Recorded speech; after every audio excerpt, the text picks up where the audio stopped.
Class 7 पूर्णांक का प्रश्न वाले 1.4।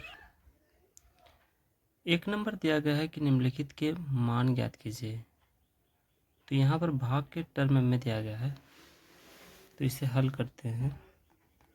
तो यहाँ पर माइनस प्लस का एक बार कैलकुलेशन यहाँ पर भी कर लेते हैं। अगर चूँकि जैसे गुना अगर माइनस गुना माइनस रहता है तो प्लस होता है, और माइनस गुना प्लस अगर होगा तो माइनस, और माइनस प्लस गुना माइनस अगर होगा तो माइनस।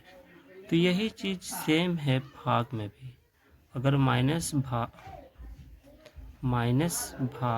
अगर माइनस हो जाएगा तो प्लस, और माइनस भाग प्लस बराबर माइनस, और प्लस भाग माइनस बराबर भी क्या होगा, माइनस ही होता है। तो जो गुना का माइनस प्लस का जो फार्मूला समझिए, उसी तरह सेम यहाँ पर भाग में भी वही रूल काम करता है।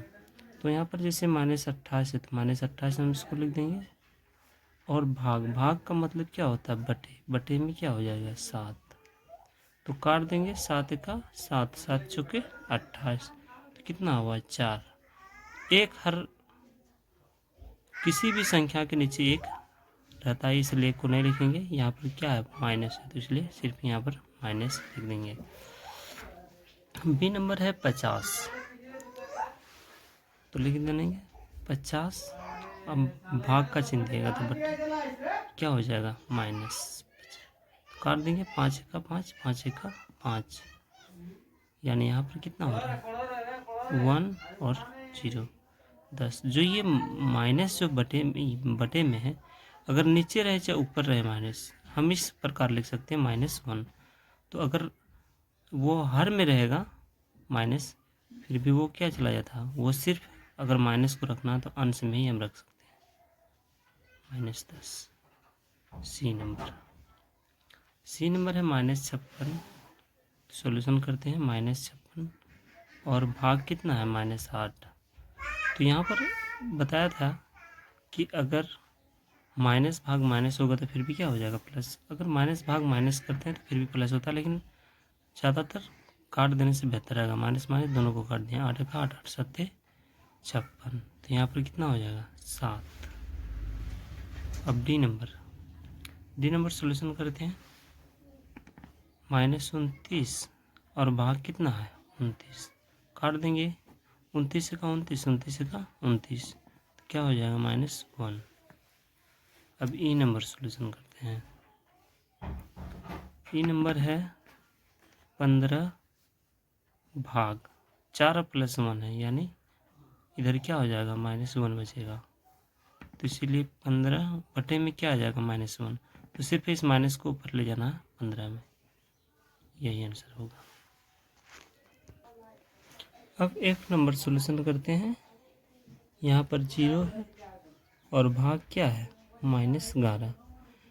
पहला नंबर होता है 0 के साथ किसी भी संख्या को गुना कर दें तो वो 0 हो जाता है, और 0 के साथ किसी भी संख्या को अगर भाग कर दें तो भी क्या हो जाता है, 0 ही होता है। इसीलिए जी नंबर अब सॉल्यूशन करते हैं। जी नंबर है -31।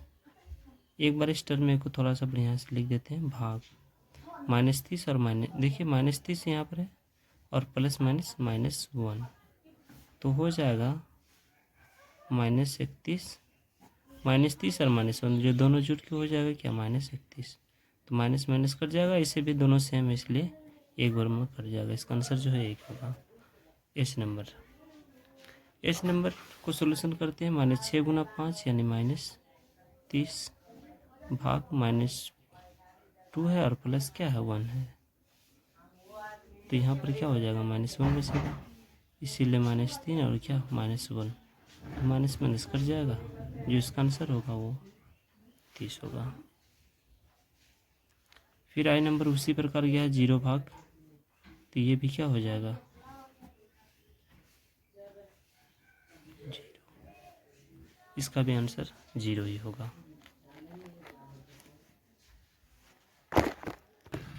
दो नंबर रिक्त स्थानों को भरिए। तो रिक्त स्थान को भरना है। तो चूँकि यहाँ पर सॉल्यूशन करके भरने से बढ़िया होगा, तो 18 और भाग कितना है -2, 2 एका 2, 2 नमा 18 यानी -9 होगा। तो यहाँ पर जो होगा खाली स्थान यहाँ पर -9 भराएगा। उसके बाद दूसरा नंबर है -21 है और भाग में खाली स्थान दिया है। तो किस अंक से अगर हम भाग करेंगे तो इसके बराबर आएगा 3। तो 7 से अगर करते हैं तो 7 तिया 21। तो यहाँ पर क्या हो जाएगा माइनस नहीं, सिर्फ यहाँ पर क्या हो जाएगा 7।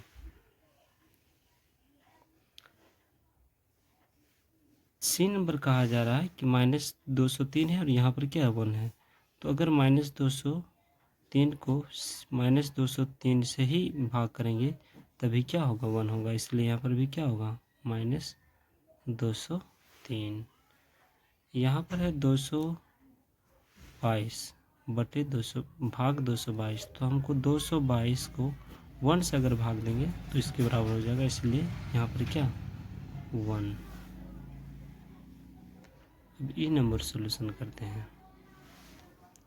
ई नंबर है -1 है और यहाँ पर 75 है। चूँकि यहाँ पर -1 का तो मान दिया हुआ है, लेकिन यहाँ पर क्या है 75 है। तो यहाँ पर क्या करना पड़ेगा 75 -75 देना होगा, तभी क्या हो जाएगा 75। तो यहाँ पर 75।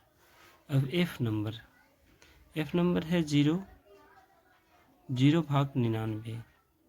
तो यहाँ पर क्या हो जाएगा 0 को हम जानते हैं जिस प्रकार किसी भी संख्या से अगर भाग देंगे तो वो 0 ही हो जाता है, तो वो 0 हो गया। जी नंबर सॉल्यूशन करते हैं। -48 है, तो चूँकि -48 और किस संख्या से भाग देंगे जो 4 आएगा। अगर हम 12 से भाग देंगे तो क्या हो जाएगा 12 चूँकि 48, लेकिन यहाँ पर प्लस में 4 है और अगर इस तरह छोड़ेंगे तो माइनस में 4 हो जाएगा, इसलिए माइनस यहाँ पर भी लगाना होगा। दोनों कट के क्या हो जाएगा यहाँ पर 4, यानी यहाँ पर -12 लगेगा। एच नंबर सॉल्यूशन करते हैं। एच नंबर इधर है 5 -5 है और इधर है 6। तो 6 नीचे कटर में तो दिया गया, हमको ऊपर का पता करना है। तो 30 को अगर भाग देंगे 6 पंचे 30, चूँकि माइनस में इसलिए यहाँ पर क्या करेंगे -30 दे देंगे। अब आई नंबर सॉल्यूशन करते हैं। आई नंबर है 87, यहाँ पर 1 दिया हुआ है। तो सेम चीज़ से अगर हम भाग देंगे तभी वो क्या हो जाएगा 1 होगा। तो सेम चीज़ से क्या करना है भाग दे देना है तो 1 हो जाएगा, इसलिए यहाँ पर भी क्या हो जाएगा -87। अब जे नंबर सॉल्यूशन करते हैं। जे नंबर दिया हुआ है 8 × 3 6 × 2 बराबर खाली स्थान दिया हुआ है, तो इसको भी सॉल्यूशन कर लेते हैं। 8 तिया 24 भाग 6 दूना माइनस क्या है 18।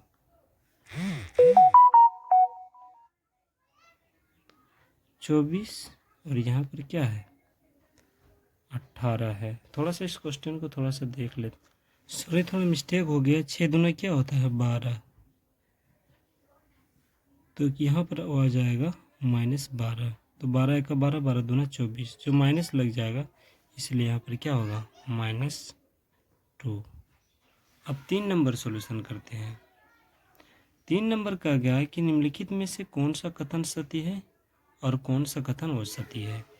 तो सत्य जैसे -10 है और भाग 0 है, -10 और भाग अगर 0 दे देंगे तो ये अपरिभाषित होता है, इसीलिए इसको हम क्या कहेंगे असत्य है। किसी भी संख्या के नीचे अगर 0 आ जाए तो वो अपरिभाषित होता है, मान्य नहीं होता, इसलिए हम ये इसको क्या कर सकते हैं, ये तो हो जाएगा वो परिभाषित। तो हम यहाँ पर लिख देंगे ये ए नंबर जो है ये वो सत्य होगा। इसी प्रकार बी नंबर है, तो बी नंबर 0 और भाग -8 है। तो जिस प्रकार हम लोग जानते हैं कि 0 के नीचे अगर कोई भी संख्या रहेगा तो वो 0 हो, और यहाँ पर बराबर के इस बार भी दिया गया है कि 0 है, तो ये हो जाएगा सत्य। इसी प्रकार सी नंबर दिया गया है 0 भाग 0, तो ये भी अपरिभाषित होगा क्योंकि 0 को 0 के साथ भाग नहीं कर सकते हैं, जो तो ये भी क्या हो जाएगा अपरिभाषित। तो इसे हम लिख सकते हैं और ये असत्य हो जाएगा। और डी नंबर है, तो डी नंबर सॉल्यूशन करते हैं, -25 है और -1 है, जो कट के 25 आ जाता है। इसका मतलब ये क्या है, सत्य है। तो ई नंबर सॉल्यूशन करते हैं, -17 है और 1 है और -17। तो एक बार देख लेते हैं, -17 1, चूँकि -17 ही होगा तो ये क्या है, सत्य है। एफ नंबर सॉल्यूशन करते हैं, एफ नंबर है 6/3, 6/3 और बराबर होगा 3/6, यानी 3 का 3, 3 दूना 6, 3 का 3, 3 दूना 6, यानी 2 1 है और 1/2। तो यहाँ पर यानी गलत हो जाएगा, ये क्या हो जाएगा, वो सत्य है। अब 4 नंबर सॉल्यूशन करते हैं।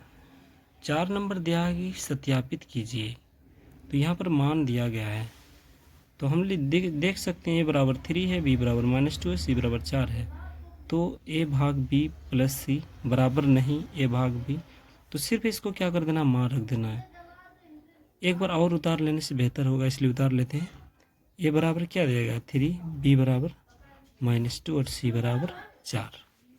तो हम कर देंगे ए भाग बी प्लस सी बराबर, बराबर हम रखेंगे, जब देखेंगे लास्ट में अगर बराबर नहीं होगा तब काट सकते हैं, प्लस ए भाग सी।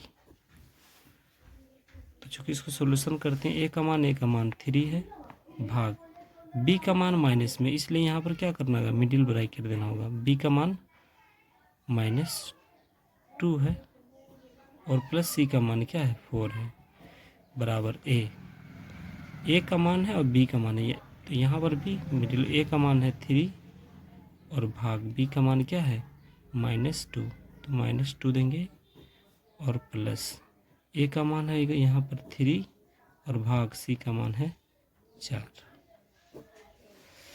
तो सॉल्यूशन कर लेंगे, 3 भाग है यहाँ पर -2 और +4, तो यहाँ पर क्या बच जाएगा, +2 बच जाएगा, बराबर इधर है 3, इसको रहने देते हैं इस टर्म को, 3 -2 और +3/4, थोड़ा इस टर्म को रहने दे देते हैं, देखो हो जाएगा, क्या हो जाएगा 3/2 बराबर 3, और ये जो है -2 यहाँ पर आ जाएगा और +3 4।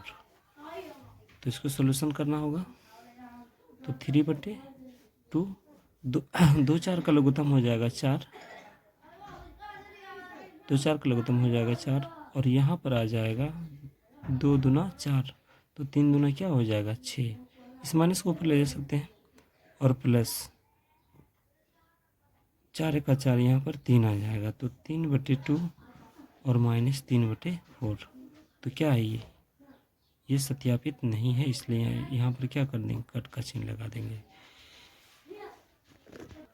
2 नंबर सॉल्यूशन करते हैं, यहाँ पर भी ए का मान लिख देते हैं, ए बराबर है -10, बी बराबर है 1 और सी बराबर है, ये भी 1 ही है, तो हम लिख देते हैं ए भाग बी प्लस सी। अभी बराबर फ़िलहाल दे देते हैं, बाद में देखेंगे बराबर होगा या नहीं, फिर उसके बाद हम उस चिन्ह को देंगे। तो ए का मान है -10, तो लिख देंगे -10 भाग बी का मान है 1 + 1 बराबर ए का मान है -10, तो यहाँ पर मिडिल ब्रैकेट देना होगा, बी का मान है 1 प्लस ए का मान है -10 और भाग बी सी का मान है 1, तो 1 1 2 हो जाएगा, इसलिए -10 भाग 2, यहाँ पर लिख देते हैं -10 भाग 1 प्लस यहाँ पर क्या है माइनस, तो -10 भाग 1 सेम 2 होगा, तो -10 भाग बटे 2, यहाँ पर -10 और प्लस -10, तो 2 पंचे 10, यानी इधर आ जाएगा -5 और इधर होगा -10 -10 -20, ये भी क्या हो जाएगा, बराबर नहीं है, इसलिए यहाँ का चिन्ह क्या होगा, बराबर नहीं का। प्रश्न संख्या 5, यदि ऐसे पूर्णांक युग्म ए कोमा बी लिखिए ताकि ए भाग बी बराबर 3 हो। जैसे एक युग में दिया गया है 6 2 है, क्योंकि 6 भाग -2 अगर हम करेंगे तो -3 होगा। ऐसे कितना हमको 5 युग में लिखना है। दिया गया है इस प्रकार कि ए भाग बी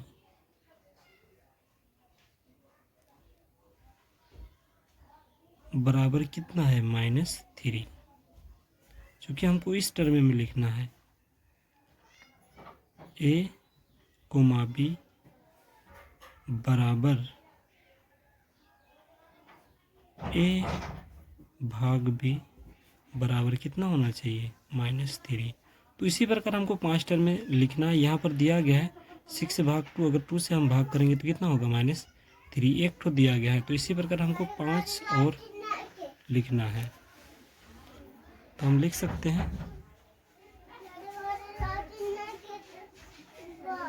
3 -1 अगर हम करेंगे, अगर इस चीज़ को भाग देंगे तो यहाँ पर भी 3 भाग -1, थोड़ा इस टर्म को मिडिल ब्रैकेट में लिख सकते हैं, तो क्या हो जाएगा -3 होगा।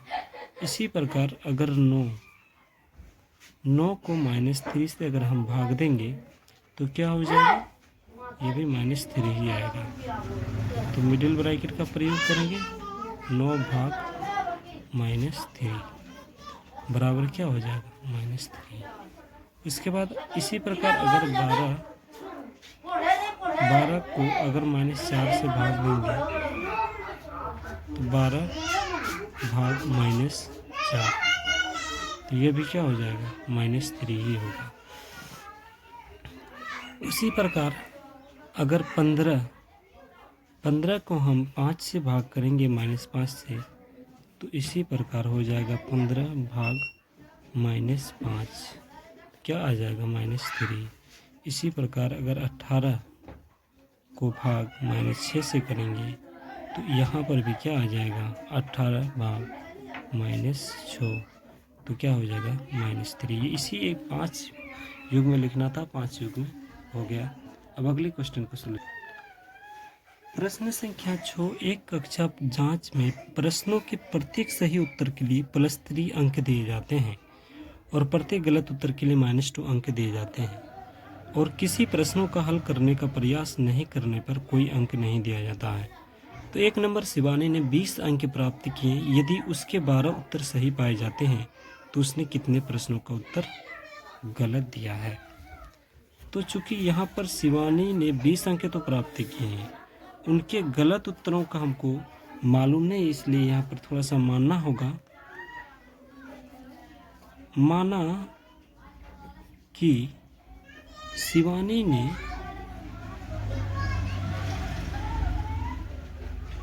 x प्रश्नों के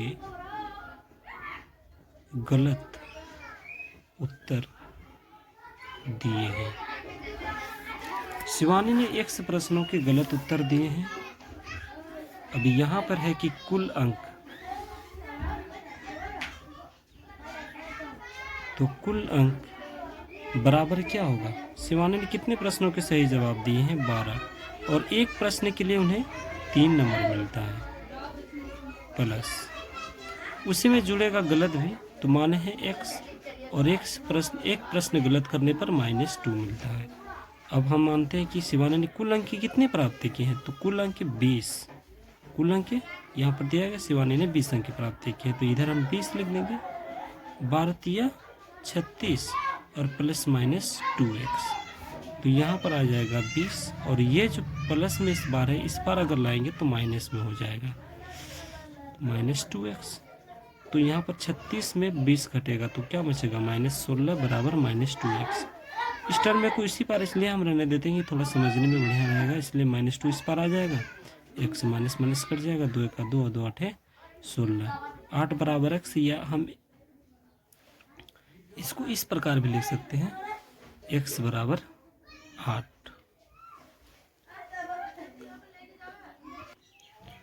दूसरा प्रश्न, मोहिनी को -5 अंक प्राप्त होते हैं जबकि उसके 7 उत्तर सही पाए जाते हैं। उसे कितने प्रश्नों का गलत उत्तर दिया। तो ये भी हमको मालूम नहीं, इसलिए मानना होगा गलत। माना कि मोहिनी ने 1 से प्रश्नों के गलत उत्तर दिए हैं। तो कुल अंक हमको लिखना होगा। चूंकि इस बार इन्होंने कितने सही सवाल दिए, 7, और एक सही के लिए मिलते हैं 3 प्लस, और कितने गलत मालूम नहीं, x, और एक गलत के लिए मिलते हैं -2। इस बार कुल अंक कितने प्राप्त किए हैं, -5। बहुत ही आसान है, 7 या 21 प्लस -2x, तो यहाँ पर -5 हो जाएगा। इस बार अगर लाएंगे 21 को तो हो जाएगा -21 और -2x। तो -5 और -21 हो जाएगा -26 बराबर -2x। तो -26, इसको अगर जो भी संख्या अगर x के साथ गुना में रहे तो वो बटे में चला जाता है। तो इधर -2 आ गया, x से 2 यानी 13 बराबर x, या हम लिख सकते हैं x बराबर 13, यानी 13 प्रश्नों के मोहिनी ने गलत उत्तर दिए थे।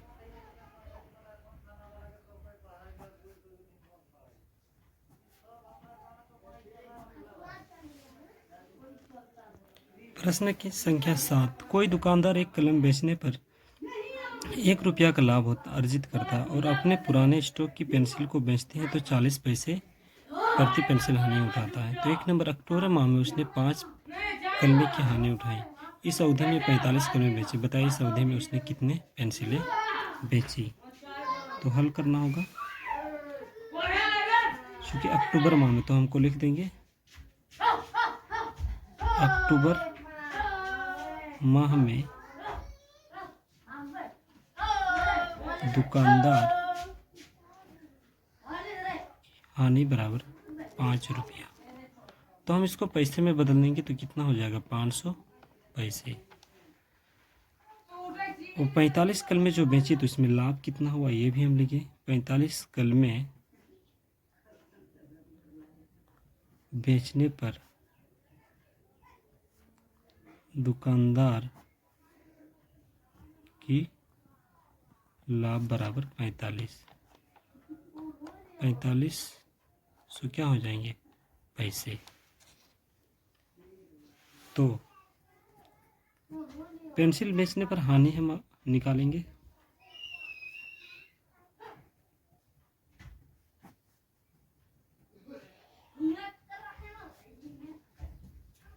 पेंसिल बेचने पर कुल हानि कितना हुआ उसको हम उतारेंगे। तो इधर हो गया 4500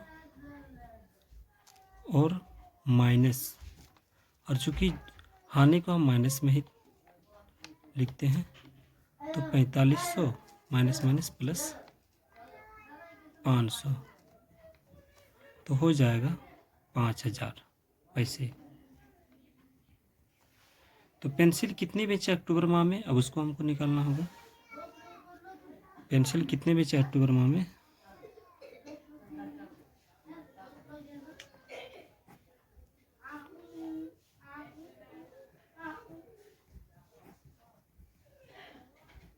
पेंसिल बेचने की संख्या, तो कुल मूल्य मालूम हुआ 5000, और एक पेंसिल में हानि से कितने होते हैं, 40 पैसे। चूँकि हमको हानि निकालना है तो 0 0 यानी 1 to 5 125 उसने कल में बेची अक्टूबर माह में। अब अगला नंबर सोल्यूशन 2 नंबर देखते हैं। नवंबर महीने में उसने ना लाभ हुआ और ना हानि हुआ। यदि इस महीने में उसने 70 कलमें बेची तो उसने कितने पेंसिलें बेची। तो नवंबर माह का देख लेते हैं।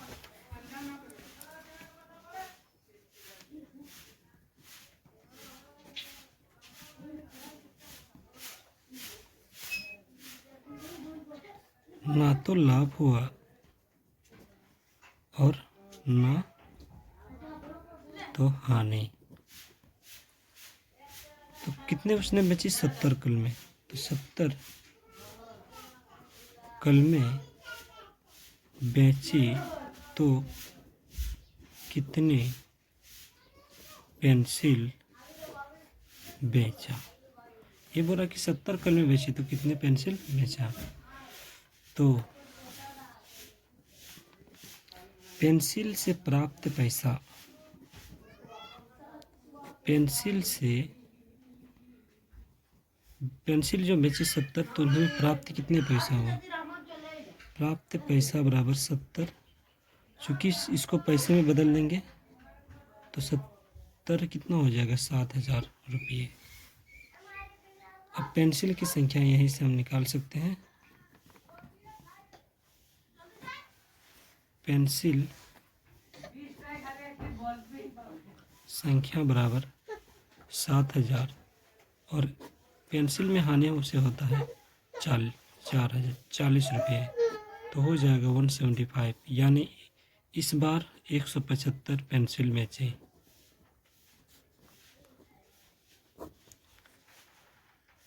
इस बार उन्होंने 175 पेंसिल बेची।